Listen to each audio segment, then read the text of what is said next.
Hello guys, हाजिर हूँ advocate Anjali Awasthi की आज की कहानी लेकर। तो दोस्तों, अंजलि के पापा का हो गया है एक्सीडेंट। अभी एक्सीडेंट नॉर्मल हुआ है या उनको मारने की कोशिश की गई है, ये पता चलेगा आज की कहानी में। तो देखिए आज की कहानी मेरे साथ। जैसे ही पद्मा फ़ोन पर बताती है कि अब हम सेफ़ हैं, मौसा जी भी सेफ़ है, तो युवराज को कहती है अंजलि कि मेरा एक पैग से क्या होगा युवराज, मुझे तो पूरी बोतल चाहिए। तो कहता है कि ले ना डार्लिंग, तो पूरी बोतल ले, पूरी बोतल पी। और अंजलि बोतल हाथ में ले लेती है और कहता है कि खोल कर इसे पी जा पूरी, और फिर डांस करेंगे।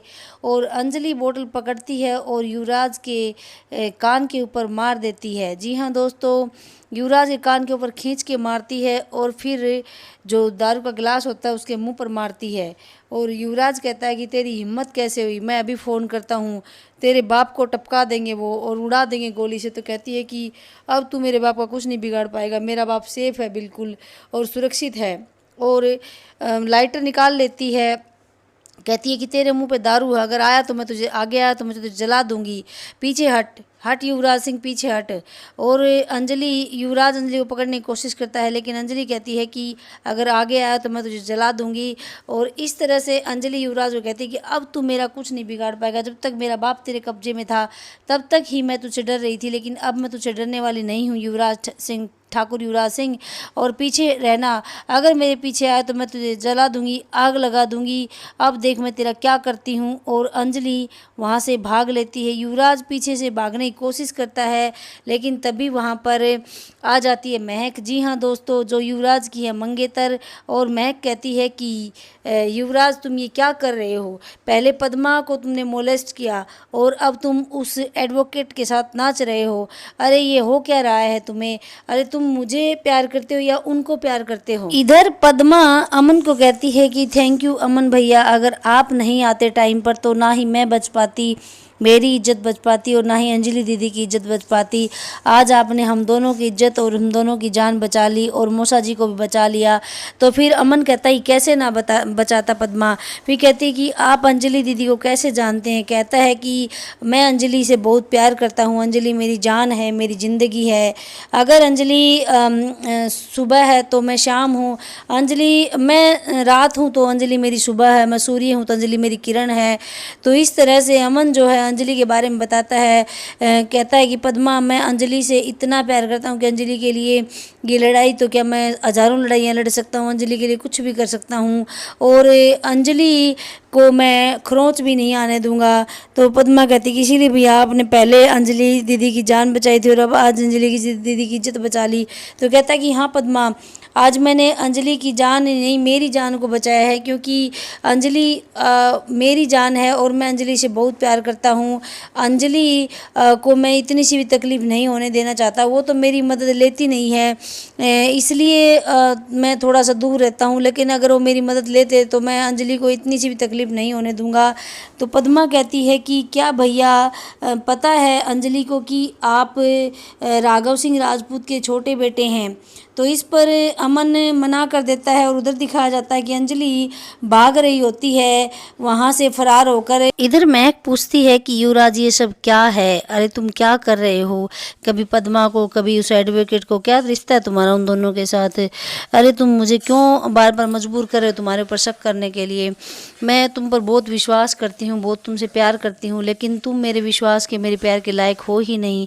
कभी उस पद्मा को मोलेस्ट करते हो तो कभी इस एडवोकेट को क्लब लेकर आते हो, तुम्हारा क्या मतलब बनता है, तुम इसके साथ दारू पी रहे हो, डांस कर रहे हो, तुम्हारा रिश्ता क्या है इसके साथ, तुम्हें शर्म नहीं आती। अरे मैं तुम्हारी मंगेतर हूँ, तुम्हारी शादी होने वाली है मुझसे, और फिर मैं तुम्हारा प्यार हूँ और तुम उसके साथ घूम रहे हो। मैं तुमसे बहुत नफरत करती हूँ युवराज, मैं आज सारे रिश्ते नाते तोड़ने के लिए यहाँ पर आई हूँ। युवराज कहता है कि मेरी बात सुनेगी। महक कहती कि मैं तुम्हारी बात बिल्कुल भी नहीं सुनूंगी, मैं तुम्हारी बात सुनने नहीं आई हूँ। कहता है कि सुन तो महक, मेरा उसके साथ कोई रिश्ता नहीं है, विश्वास तो कर। कहती है कि क्या विश्वास करूँ तुझ पर। कहता है कि मेरा उसके साथ कोई रिश्ता नहीं है, मेरा सिर्फ उसके साथ दुश्मनी का रिश्ता है। कहती है कि दुश्मनी का रिश्ता है तो उसको उसके साथ क्लब में क्या कर रहे थे तुम। युवराज, मुझे तुम पर बिल्कुल भी भरोसा नहीं है, मैं बार बार तुम पर विश्वास कर लेती हूँ, बार बार मेरा दिमाग शक करने के लिए कहता है, लेकिन मैं बार बार तुम पर विश्वास कर लेती हूँ। और फिर अपनी अंगूठी निकालती है और कहती है कि ये लो, ये रिंग जो तुमने मुझे पहनाई थी, अब इस रिंग का कोई मतलब नहीं बनता, क्योंकि मैं आज तुमसे सारे रिश्ते नाते ख़त्म करती हूँ। युवराज समझाने की कोशिश करता है, महक रुक तो सुन तो महक। महक कहती है कि मुझे कुछ भी नहीं सुनना, तुम जैसे इंसान को मैं नहीं अपना जीवन साथी बना सकती। अरे तू है क्या चीज़, तू मेरे प्यार का क्यों मजाक उड़ाता है, तू बार बार मेरे प्यार का मजाक उड़ाता है। मैं कितना प्यार करती हूँ तुम्हें, इससे इस बात का अंदाज़ा है, लेकिन तू है कि बार बार मेरे प्यार का मजाक उड़ा रहा है, कभी सपना के साथ तो कभी अंजलि के साथ तो कभी पद्मा के साथ। क्यों मुझे मजबूर कर रहा है तू तुझसे नफरत करने के लिए। I hate you, I hate you Yuvraj, I hate you. Aman जेब से अपना फ़ोन निकालता है और फ़ोन मिलाने लगता है। तभी पद्मा कहती है कि अमन भैया आप किसको फ़ोन लगा रहे हैं। तो कहता है कि मैं अंजलि को फ़ोन लगा रहा हूँ। तो कहती है कि आ रही है आपकी अंजलि, मैंने उनको फ़ोन कर दिया है, वो युवराज के चंगुल से छूटकर भाग ही रही होगी। और फिर कहती है कि अमन भैया आप क्या अंजलि दीदी जानती है कि आप राघव सिंह राजपूत के छोटे बेटे हैं। तो कहता है कि नहीं जानती है। तो फिर कहता है कि देखो पद्मा, मैं उससे बहुत प्यार करता हूँ, और अगर मैं उसके बाद बता दूंगा कि ना कि मैं उसके राघव सिंह राजपूत का छोटा बेटा हूँ, तो वो मुझे नफरत करने लगेगी, और मैं उसकी नफरत बर्दाश्त नहीं कर सकता। मैं उसकी आंखों में अपने लिए प्यार देखना चाहता हूँ, ना कि नफरत देखना चाहता हूँ। इसलिए तुम है ना उसको बताओगी नहीं कि मैं राघव सिंह राजपूत का बेटा हूँ।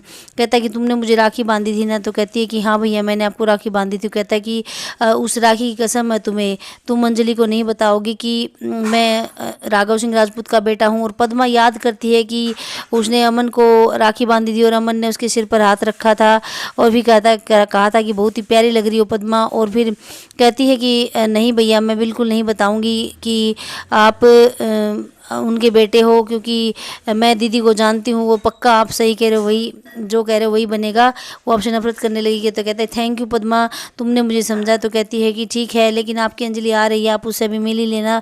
और इतनी देर में अंजलि की आवाज़ आती है पद्मा पद्मा, और अंजलि भागती हुई आती है पद्मा के पास और पद्मा के गले लग जाती है और कहती है कि पद्मा तू ठीक है। कहती कि हाँ दीदी मैं ठीक हूँ। तो कहती कि मैं भी ठीक हूँ, हम दोनों की जान भी बच गई और इज्जत भी बच गई। महक रिश्ता तोड़कर जाने लगती है, लेकिन युवराज उसको हाथ पकड़ कर रोक लेता और कहता है कि रुक जाओ महक, मेरी बात तो सुनो। कहती क्या सुनाने को बचा है, अब कुछ सुनने सुनाने को नहीं बचा है। तो कहता है कि अरे उस एडवोकेट से तो मैं अपना बदला ले रहा था, मेरा उसके साथ कोई प्यार व्यार का चक्कर नहीं है, मेरी उसके साथ केवल दुश्मनी का रिश्ता है और वही चलेगा। और कहता है कि तुम समझती क्यों नहीं हो, अरे उसको मैं यहाँ पर कोई प्यार करने के लिए नहीं लेकर आया था, उसको तो मैं यहाँ पर जलील करने के लिए लेकर आया था। उसने मेरे परिवार को कितना जलील किया है, कभी अखबारों में तो कभी न्यूज़ मीडिया में, तो कभी वहाँ तो कभी वहाँ, हमारी कितनी बदनामी हुई है। और फिर कहता है कि तुम्हारे भाई का और मेरी बहन का रिश्ता होने वाला है, उनकी शादी होने वाली है, प्लीज़ उस रिश्ते का तो ख्याल रखो, कुछ भी मत करो ऐसा कि दोनों परिवारों के बीच मन मुटाव हो। महक कहती है कि वो सब मैं नहीं जानती, लेकिन तुम गलत हो यहाँ पर और पूरी तरह से गलत हो।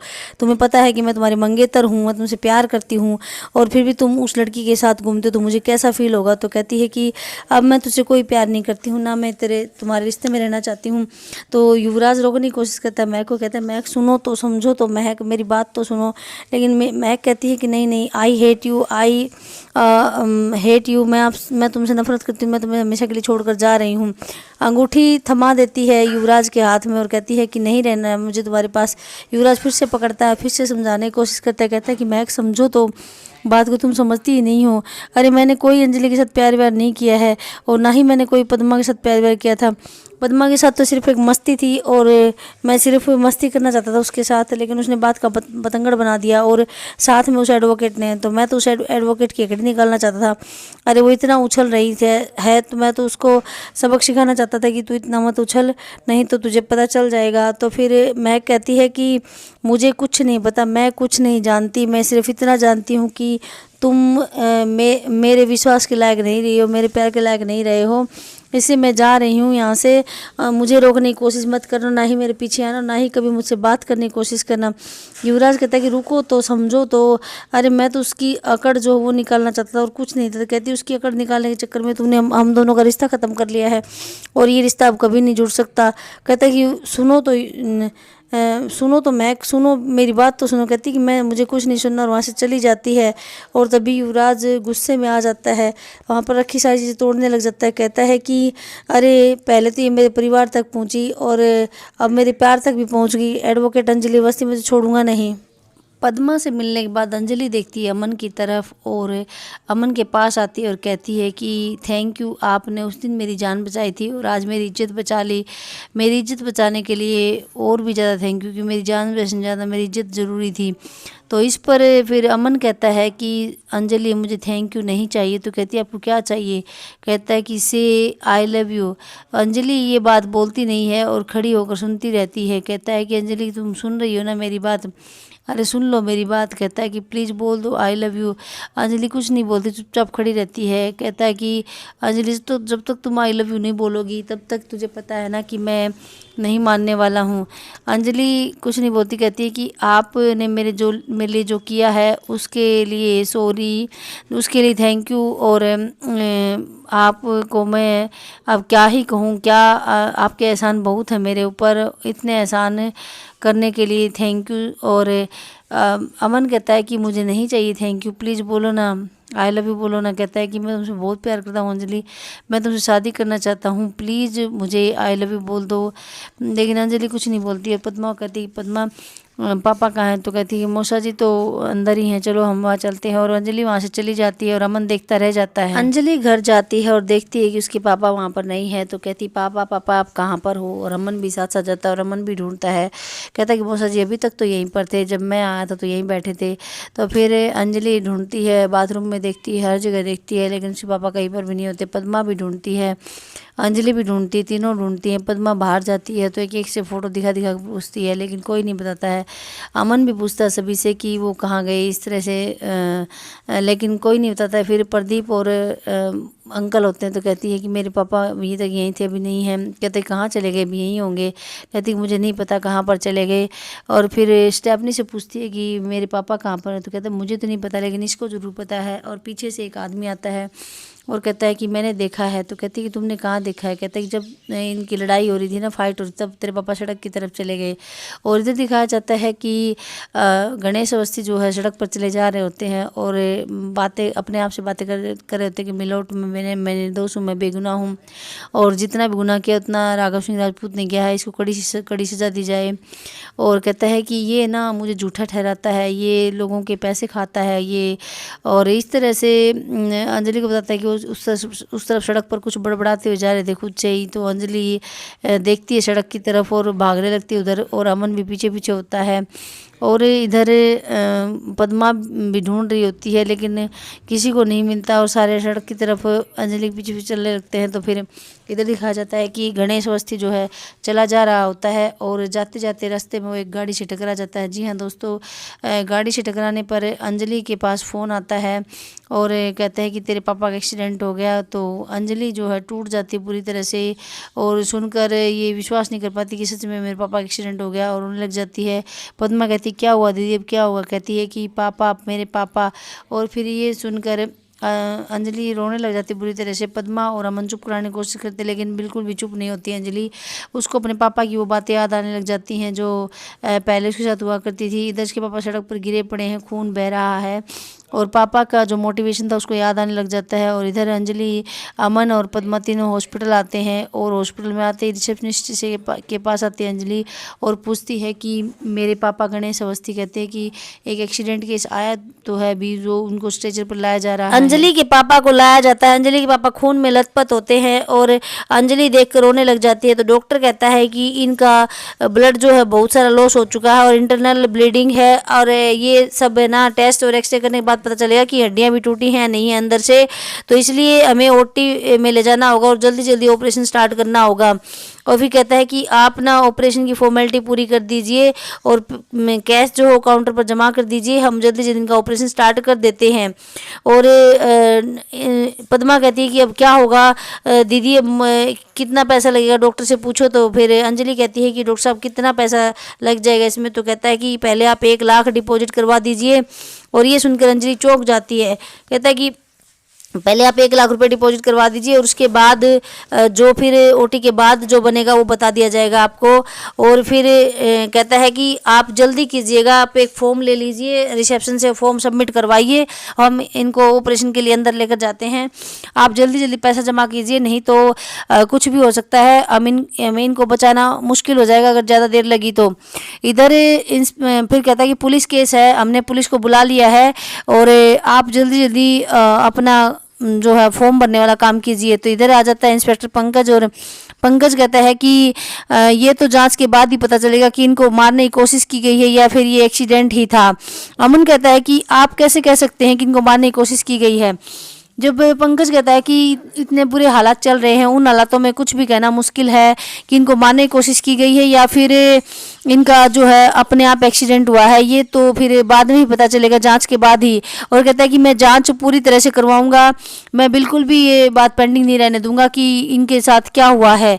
और फिर अंजलि को अमन कहता है कि अंजलि तुम्हें क्या लगता है? तो कहती है मुझे नहीं पता कुछ भी, मुझे बस अपने पापा का इलाज कराना है। इंस्पेक्टर पंकज कहता है कि मुझे तो ये अटेम्प्ट टू मर्डर लगता है और बाकी देखने पर पता चलेगा, घटनास्थल पर जाने पर पता चलेगा कि एक्सीडेंट है या मर्डर है, ये हम अभी नहीं कह सकते।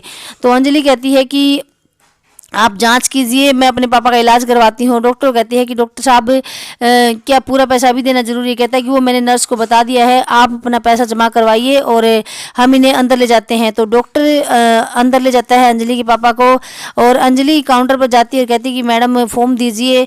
मैडम उसको फॉर्म दे देती है और अंजलि अपना फॉर्म फिल करती है। पीछे पंकज भी खड़ा होता है और अमन भी खड़ा होता है और अंजलि कहती है कि अभी मेरे पास 20,000 रुपये हैं, क्या इनसे काम चल जाएगा? तो नर्स कहती है कि नहीं, आपको 1 लाख रुपए जमा करवाने पड़ेंगे जैसे डॉक्टर ने कहा है, नहीं तो हम ओटी को एक बार के लिए रोक देंगे और आप पैसों का इंतजाम कीजिए, तभी आपके पापा का ऑपरेशन शुरू होगा। इस तरह से अंजलि को 1 लाख रुपए का अल्टीमेटम मिल जाता है।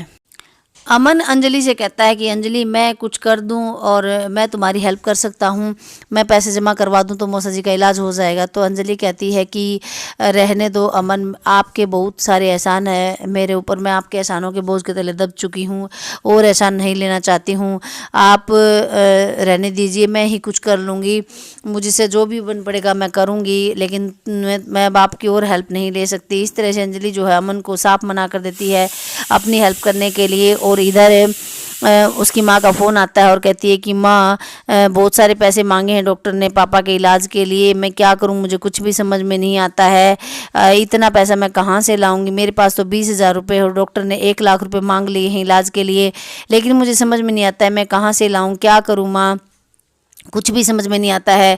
अमन कहता है कि अंजलि मान जाओ प्लीज़, मैं तुम्हारी हेल्प कर सकता हूँ, लेकिन अंजलि अमन को साफ मना कर देती है कि मुझे तुम्हारी हेल्प की कोई ज़रूरत नहीं है।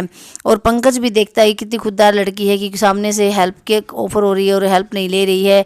और अंजलि सोचती रह जाती है कि मैं क्या करूँ, कहाँ जाऊँ और कहाँ से पैसे लाऊँ, और आज की कहानी यहीं पर ख़त्म कर दी जाती है। अंजलि मदद के लिए अपनी बहन के पास जाती है और कहती है कि पापा के ऑपरेशन के लिए पैसे चाहिए, तो तू कुछ मदद कर दे। तो कहती है कि नहीं, मैं तुम्हारी कुछ भी मदद नहीं कर सकती। कहती है कि क्या तुम पापा के लिए कुछ भी नहीं करो? कहती है कि मेरे लिए तुम और पापा सभी मर चुके हो। कहती है कि तू क्या कह रही है? कहती है कि हाँ मेरे लिए तुम सब मर चुके हो, मैं तुम्हारी घर की सदस्य नहीं हो, तुम मेरे नहीं हो, इसलिए तुम यहाँ से चली जाओ और आगे से कोई मदद मांगने के लिए मेरे पास मत आना। तो कहती पापा मर रहे हैं। कहती मरने हैं तो मरने दो, मर रहे हैं तो मुझे नहीं करनी तुम्हारी मदद। और अंजलि वहाँ से चली जाती है। और फिर पीछे से आता है राघव सिंह राजपूत और पूछता है गिनी से कि कौन है, तो गिनी नहीं बताती है। अंजलि चली जाती है और राघव सिंह राजपूत कहता है रुको और रुको, और राघव सिंह राजपूत पीछे पीछे आ जाता है। तो दोस्तों क्या देखते हैं, क्या राघव सिंह राजपूत आने वाले एपिसोड में अंजलि का चेहरा देख पाएगा कि कौन है, और अंजलि को क्या वो अल्टीमेटम देता है, ये भी आगे आने वाले एपिसोड में आप देखेंगे। तो दोस्तों डेली के एपिसोड देखने के लिए आप चैनल पर बने रहिए, चैनल को सब्सक्राइब कीजिए, वीडियो को लाइक और शेयर कीजिए। स्वस्थ रहिए, मस्त रहिए, मिलते हैं नेक्स्ट वीडियो में, तब तक के लिए बाय बाय।